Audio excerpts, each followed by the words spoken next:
Hello, everyone. You're welcome to masteranatomy.info. In today's lecture, we'll be talking about the triangles of the neck.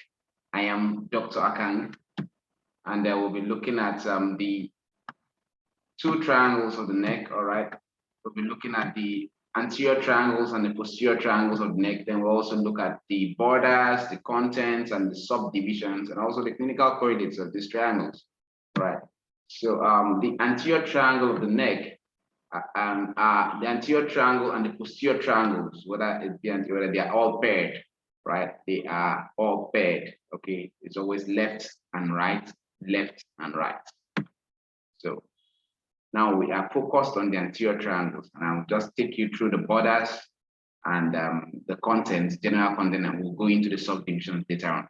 Now, each of these triangle, the anterior triangle, the entire anterior triangle is bounded by the mandible superiorly, right? Mandible superiorly, and we also have the sternocleidomastoid laterally, the anterior border of the sternocleidomastoid laterally. Then we have the median, we have the midplane, all right? Okay, so that's it, so which bounds it medially, right? The sagittal line of the midline of the neck, that's it, all right? So now the investing fascia forms the roof of this triangle. So it will contain typically muscles, nerves, arteries and veins, and also lymph nodes. Okay.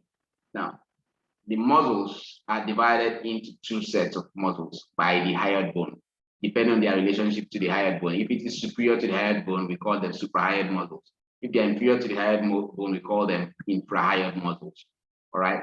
So now these are examples of the suprahyoid and infrahyoid muscles. We have the stylohyoid, the digastric muscle, the mylohyoid muscle, and the geniohyoid muscle. All right, these are suprahyoid muscles. In the infrahyoid muscles, we have the omohyoid, the stenohyoid, the thyrohyoid, and the stenothyroid muscles.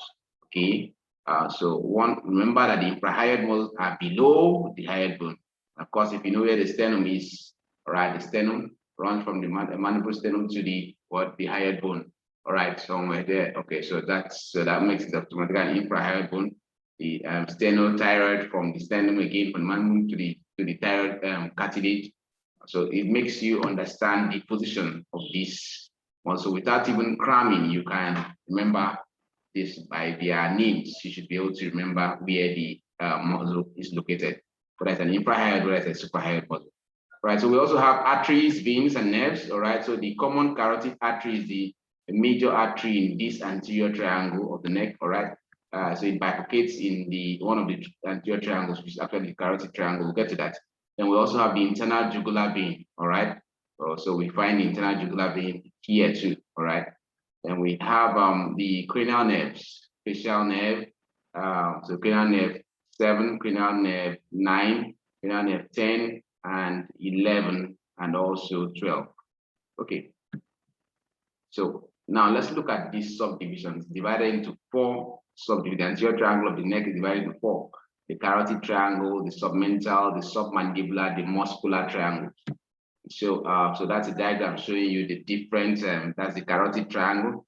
All right, so that's the carotid triangle. Let's focus on this for now. The carotid triangle, it has borders. It has the following borders to have a lateral border, which is formed by the medial border of the sternocleidomastoid.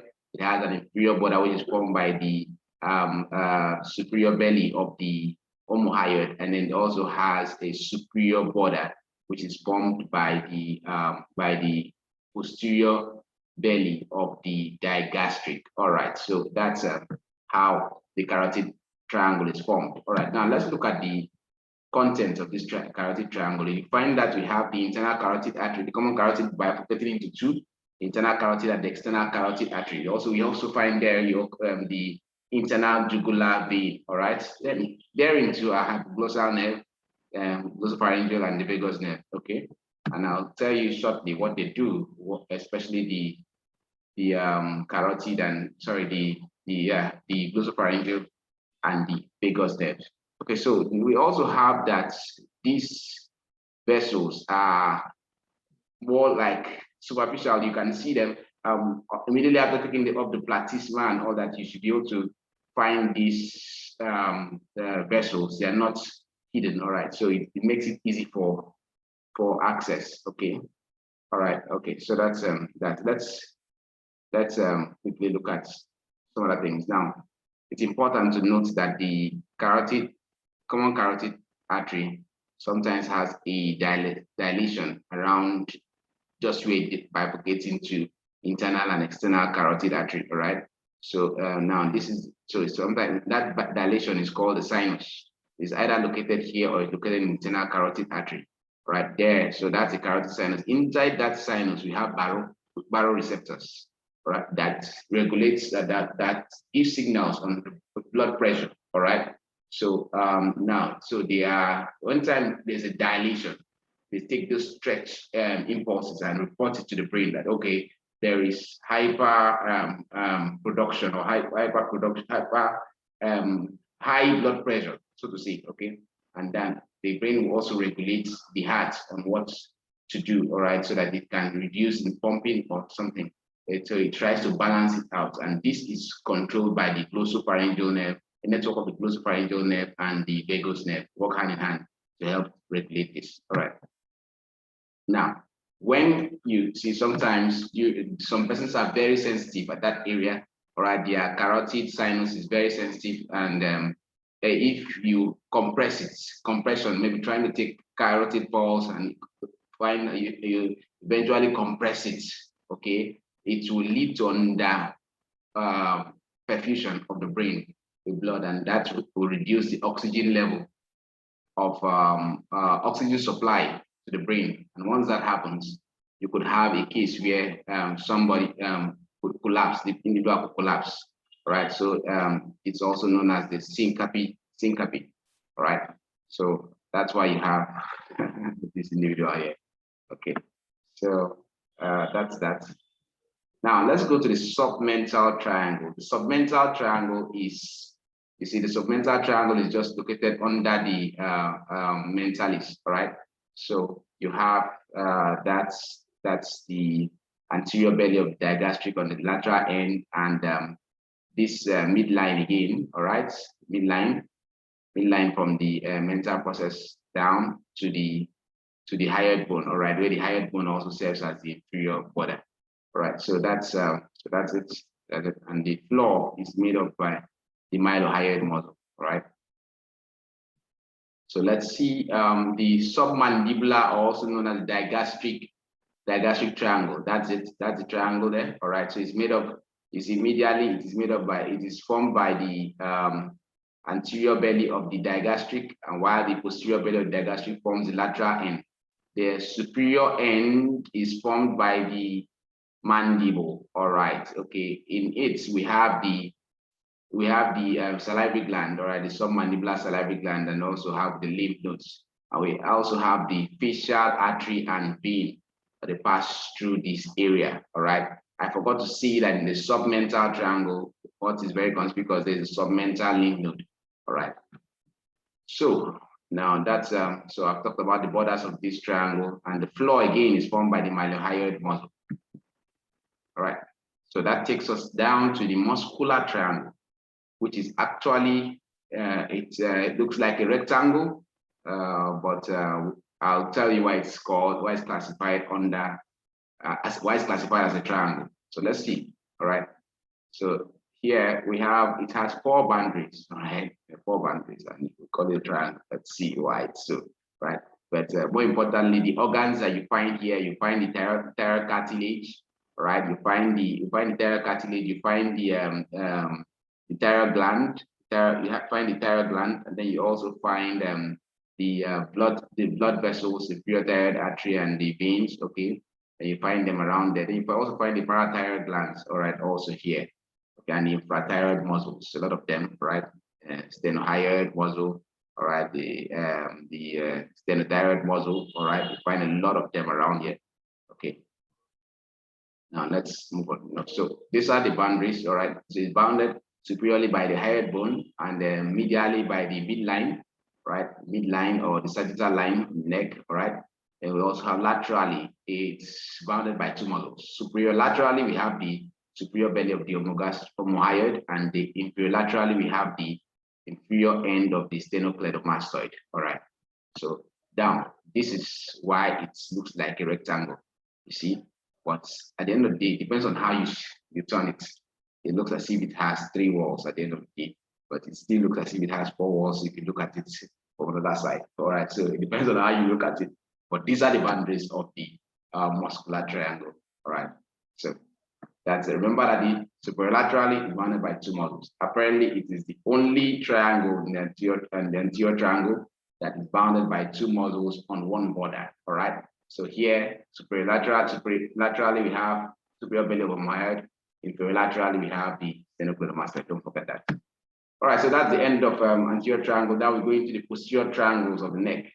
And you're going to see that we have this posterior triangle, unlike the anterior triangle that divided into 4. Here we have 2 major divisions of the posterior triangle. And here we have the supraclavicular and the occipital triangle. So let's look at what makes up this, right? Now, this triangle is formed behind, or what they call posterior to the sternocleidomastoid. So anterior to the sternocleidomastoid to the midline of the neck is the anterior triangle. Posterior to the sternocleidomastoid up to the trapezius is the posterior triangle of the neck. All right. So it's bounded posteriorly by the trapezius, the anterior border of the trapezius, and is bounded anteriorly by the posterior border of the sternocleidomastoid, inferiorly by the 1/3 of the clavicle, and then the apex is formed by the union of the sternocleidomastoid and the trapezius. All right. So having said that, let's move forward. Now, these models, this triangle, these 2 triangles, that is the posterior triangle, is divided into 2. Occipital and the supraclavicular triangle. Now, that triangle is also known as subclavian triangle. All right. Now, it is divided by the omohyoid. The inferior belly of the omohyoid divides them into 2, where the occipital is the greater one and the supraclavicular triangle is the lesser one. All right. So now the roof of this triangle is formed by the investing layer of the deep cervical fascia. Right. Okay. And we also have superficially the platysma. That's the platysma running. That's the platysma model. Right. So you find the platysma there. You also find the external jugular vein. All right. That's it. You find it there. Right. So and the posterior external jugular veins. All right. So that's around again still on the roof. You find some nerves. All right. You find some nerves. You find the supraclavicular nerves, you find great auricular nerve, you find the transverse cutaneous and lesser occipital nerves. And you also find some nerves that are coming from the occiput, all right, some arteries that are coming from the occiput, all right. So we call them occipital arteries, the transverse cervical and the supraclavicular arteries. And lymph vessels too, I also find on this roof, all right. Now the floor of this posterior triangle are formed by muscles, okay, right? Now these muscles are wrapped in the prevertebral layer of the deep cervical fascia, all right, covers these muscles. So once you take off that fascia, you find all these muscles. You find the levator, you find the levator scapulae, you find the splenius capitis, that's splenius capitis, all right, just below the caput, all right.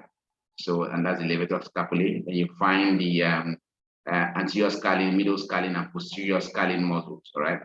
So you find that. Then you also find the so after that you find the omohyoid, the inferior belly of the omohyoid, which is a border. It's not part of the floor, but it's a border. All right.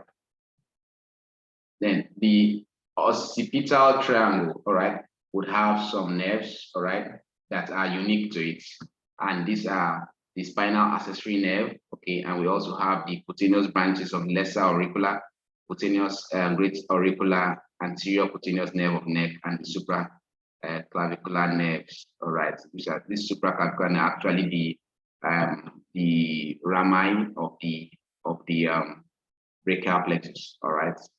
So we also have the occipital arteries and the transverse cervical artery and the lymph nodes too found inside this triangle. In the supraclavicular triangle, we have the nerve serratus anterior. So you find the nerves that also emerge from the C5, C4, or C5, C6, and C7.